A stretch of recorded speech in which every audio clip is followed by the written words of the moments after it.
Good afternoon, everyone. My name is Second Lieutenant Jan Hirza from Michael Callahan Military Medical Center, Nellis Air Force Base, Nevada. So today we're going to be talking about the management of peripheral arterial disease, or PAD. Today we're going to be talking about the following. So what is PAD?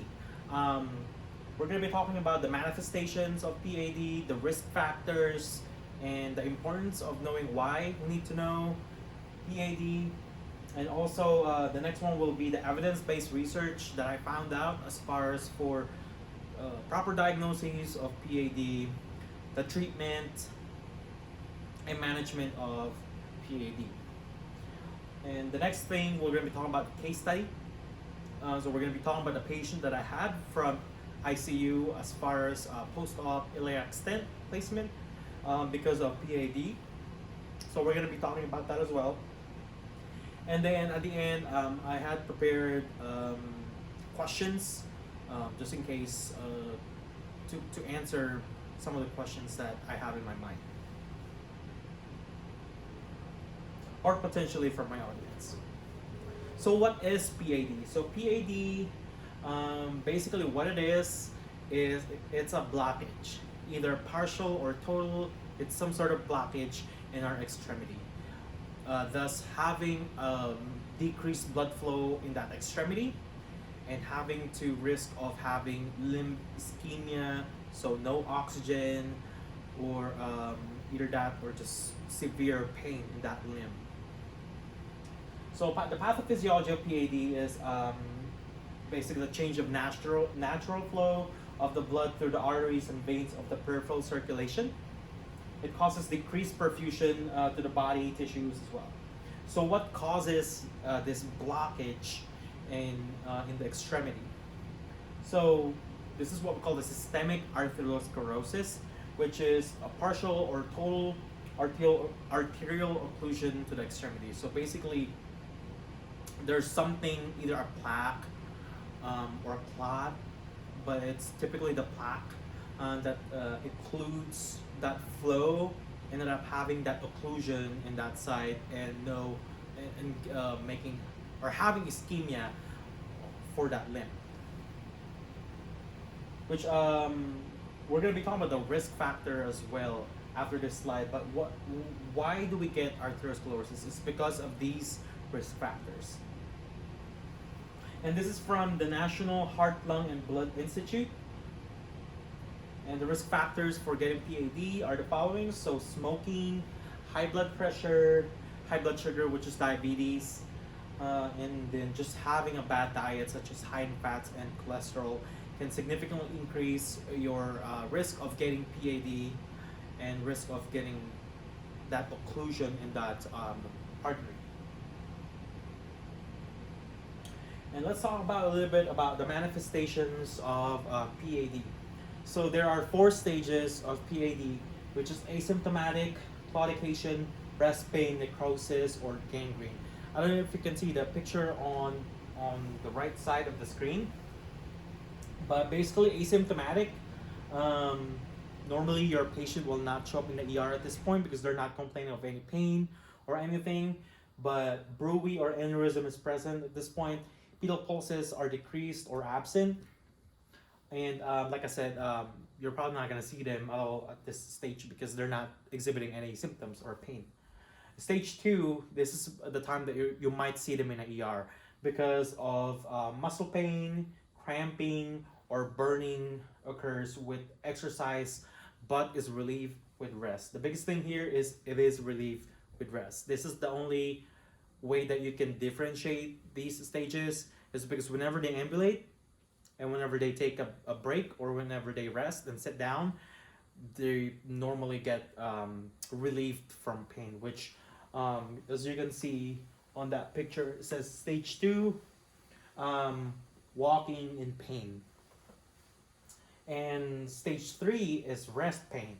So they will feel numbness, burning, achy pain, relieved by placing the extremity in the dependent position. So dependent position means simply it's just dangling their leg or their foot or affected extremity at the end of the bed. So you'll see it in here. This is pain even when resting, but the only thing that you can correct it is through dangling the leg. And stage 4, which is on that picture or that corner on the right, stage 4, you'll observe necrosis or gangrene, ulcers, and blackened tissue occur on the toes, forefoot, and heel. So at this point, on top of all your symptoms of pain with rest and pain in general or muscle pain, you're also going to be observing some ulcers, some gangrene, necrosis, and such. Which on this picture on the left, definitely necrosis, and then the right, that's your ulcer on top of all your pain and everything. So the treatment for PAD are the following. So you have the non-surgical management, you have the invasive non-surgical, and the surgical management. So for the non-surgical, this will be your exercise and positioning. But if it's too severe enough, of course, you can't just fix the problem with just exercise and positioning. And then you also have the medications, which is the pentoxifylline and the antiplatelets, which are aspirin and clopidogrel. So these medications inhibits platelet aggregation and decreases fibrinogen, which increases the blood flow in the extremities and generally in the whole body. So aspirin and clopidogrel is really your best friend if you have a PAD, because it thins the blood, it makes the blood flow, even if there's a plaque in that artery. If you have aspirin and clopidogrel, it'll definitely help to have that circulation. And next thing will be invasive non-surgical. So percutaneous vascular intervention, basically your stent placement. This is they go, for example, to your iliac artery, and then they insert a balloon and then a stent, and then they pretty much open up the artery. So that's your percutaneous vascular intervention. And the arterectomy is they insert something in your artery and they start scraping the plaque, opening up that artery, and so that to regain that blood flow. And the surgical management, which is the arterial revascularization. So it's kind of like a bypass. Yep. So use of bypass technique. So you will bypass that blocked artery, and then you're gonna bypass it, making that blood flow from point A to point B. Okay. And then why is it important to know this? Not just to know the symptoms and such, but also to note that about 8.5 million people in the US ages 40 and older have PAD. So it is really high risk for our older adults. And it does increase developing heart attack or myocardial infarction, stroke, and chronic angina. So if we prevent PAD now, we can prevent all of these deadly circumstances down the road. And then the article that I found out as far as for PAD is titled "The Diagnosis and Treatment of Peripheral Arterial Vascular Disease" from Lawal, Hooper, and Spinola Klein and Ruminaff. So this article is backdated back into 2016. So according to the article, the diagnostic assessment of PAD are the following. So you have to have a physical presentation. So you have to get seen by a provider first, right? Physical assessment, measurement of the ankle brachial index, and they do that in your appointment as well. And then ultrasonography. And we're going to be talking about how they did for the case study patient that I got from ICU. Aspirin and statins, so like your atorvastatin, simvastatins, are indicated for symptomatic peripheral arterial disease. So if they start having symptoms, you definitely want to have to prescribe them aspirin and statins. And then patient with critical limb ischemia, which is this is actually the case patient that I have. So we're going to be talking about that later on.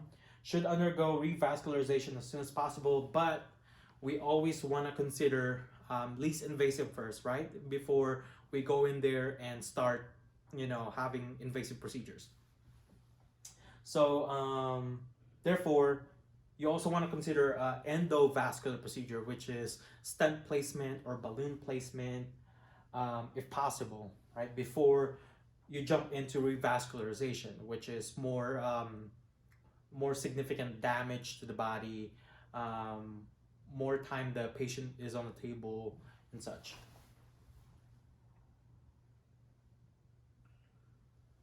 So now let's talk about my case study, which is the 83-year-old male, Caucasian male, and diagnosis of critical limb ischemia. So obviously he had PAD, and he came into the ICU post-op iliac stent on the right. So initially they thought they're gonna amputate the right leg because there were no pulsation and everything, but they ended up putting an iliac stent on the right instead, which is the best method at that point because the least invasive that you do for the patient, the better for their recovery and the better for them to get out of the hospital quicker. And then this is basically what happened. So the history of present illness. So he presented to the vascular clinic for post-op follow-up from a left leg amputation. So he already has a problem on his left leg. So similar, just really bad peripheral arterial disease. And they ended up amputating that leg because it was just that bad. And we're going to be explaining that later on as well. Reported right foot and toe pain, even with rest. And I forgot to add it here, but he did tell them that he's having pain even with rest. And then from the vascular exam reported no pulses on the right lower extremity, and ultrasound resulted that there's no arterial flow throughout the extent of the leg. So no pulsation. So physical assessment of pain, right? And no pulses, and then ultrasound confirmed it. So that's from the article that I had mentioned a while ago. Those are basically the parameters of a good diagnosis of PAD, which they followed along. And these are just some medical history and surgical history that the patient had. So coronary artery disease, PVD, hypertension, hyperlipidemia, chronic kidney disease, and he actually has a metastatic prostate cancer. So as you can see by just that medical history alone, this patient just have a lot of comorbidities on top of his problem, which is the PAD. And then surgical history, like I mentioned a while ago, he did have that left above the knee amputation, and he also had the left-sided bypass grafts. And just some relevant review systems. So he does have that left above the knee amputation, and weakness of the right leg, and pain on the right foot. But otherwise, all other systems are good to go. He does have benign prostatic hyperplasia, so maybe difficulty urinating. But other than that, all systems were no significant to report. Medications are the following. So he did receive heparin, the statin, metoprolol, telmisartan, and aspirin. So based on these medications, according to this the study that I looked up, so he does have statin, and he does have aspirin. So those are the recommendation from the study or from the evidence-based article that I put up a couple slides ago. So they were following the proper protocol. And then the treatment plan. So he ended up getting an iliac stent placement on his right iliac crest. And he ended up actually having a wound vac as well. So what we did was we did vascular check, Q1 hour because he was in a PACU for a while, and then we give him his medications, his atorvastatin, his aspirin, and his pain medications on top of those. And to the fact that he's still complaining of phantom pain from that left amputation because he just had it back in July. So we were giving him medications after that procedure, and we also doing vascular check, making sure that there's a circulation in that right leg, and in the PACU as well, or not in the PACU, in the OR, they actually marked to where they can hear the pulsation on the right foot. So they mark the top of the foot and then on the side of the foot as well, so that we can hear and not spend the whole day trying to find pulses on this right foot. And that's a good picture of like how it works as far as for the stent placement.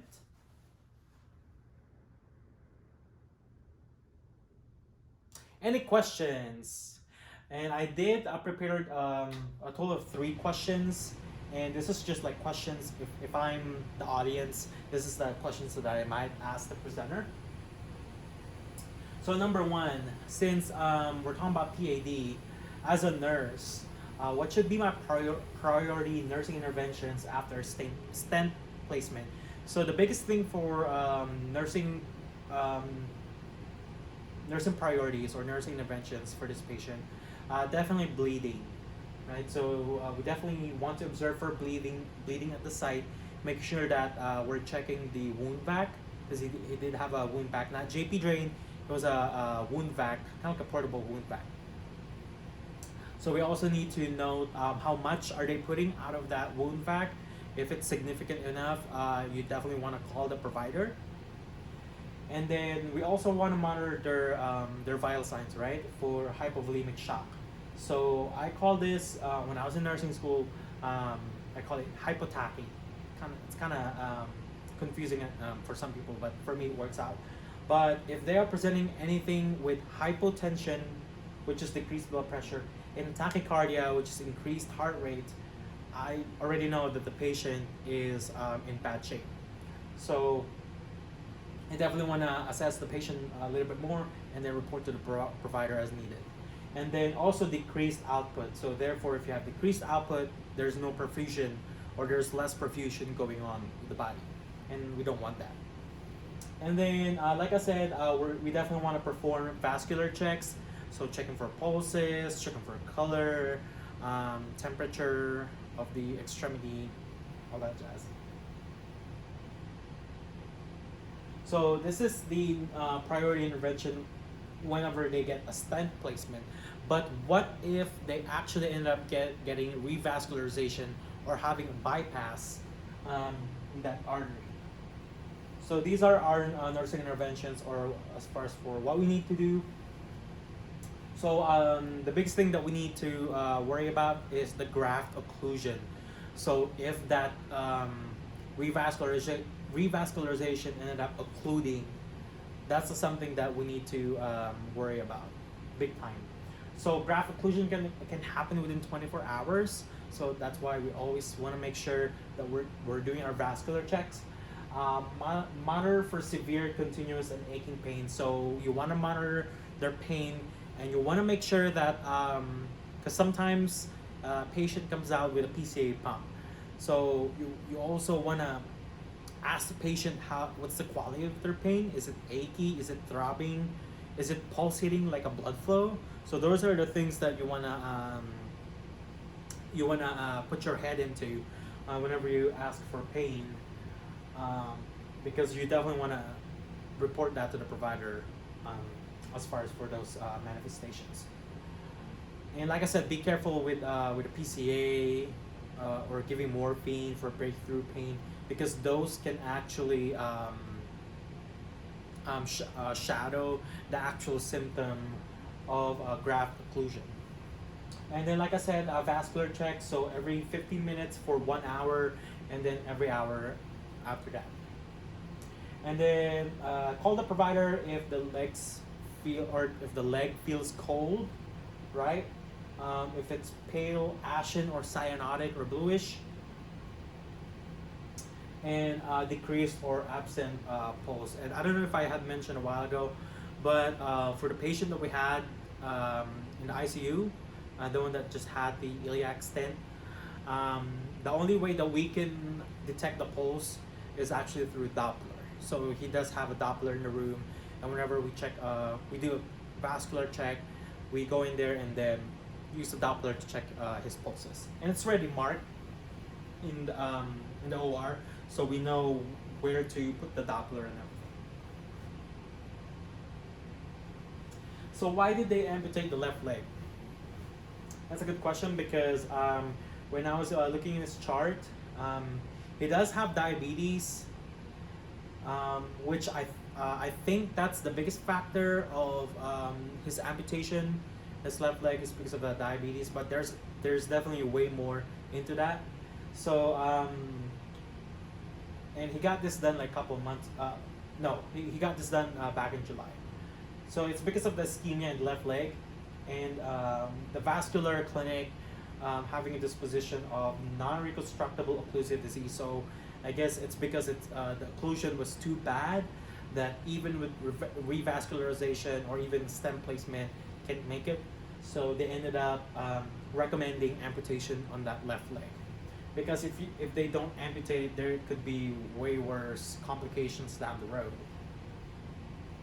And then on that article that I looked up as far as for the evidence-based practice, so this is the schematic or the algorithm that they recommend or they follow as far as for treatment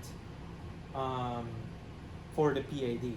So diagnoses of critical limb ischemia. So you definitely want that ultrasound, and then based on that, you will decide whether are they suitable for revascularization. So you always want to make sure that focus on least invasive versus more invasive, right? So if the patient is suitable for revascularization, revascularization if possible. And then also in the article, it did say that anything like critical limb ischemia, they have to have their revascularization done as soon as possible, because to save that limb from getting amputated. And then if they are not suitable for revascularization, either if they have stable pain or stable lesion, conservative treatment, which conservative treatment is basically medication, wound care, elimination of local pressure, so just treating the symptoms. And then if it's intolerable pain and if there's infection involved or potential for infection involved, you definitely want to consider amputation at that point, which my patient ended up having have a lot of comorbidities that infection is actually one of them, and diabetes. So there's like a lot of things that they're in play whenever they decided to amputate the patient, because you can't just amputate a patient just to because there's no blood circulation, because you also want to consider the quality of life for that patient. You definitely want to consider the quality of life in general. And in summary, today I had talked about what is PAD, so the manifestations of PAD, the risk factors, the importance of knowing why we need to know about PADs, because we have a lot of cases here in the US. Evidence-based research, which is basically just the parameters of the diagnoses of PAD, what are the different treatments that are being used, which they actually used in my case study patient. And next thing is we talked about my case study, which the patient that I received from ICU that had an iliac stent placement. And then we ended up with 3 questions that I made as far as for nursing interventions for stent placement versus nursing intervention for revascularization. And at the end, we asked about, or we answered as far as for why did they amputate the left leg. And these are my references. So I did have three. So the first one I used for defining what's PAD, the manifestation, which is the medical surgical nursing concepts for interprofessional collaborative care. And then the article that I had put up for the evidence-based practice will be the diagnosis and treatment of peripheral arterial vascular disease. And then I also pulled up some risk factor facts from the National Heart, Lung, and Blood Institute. So other than that, thank you for listening and have a wonderful day.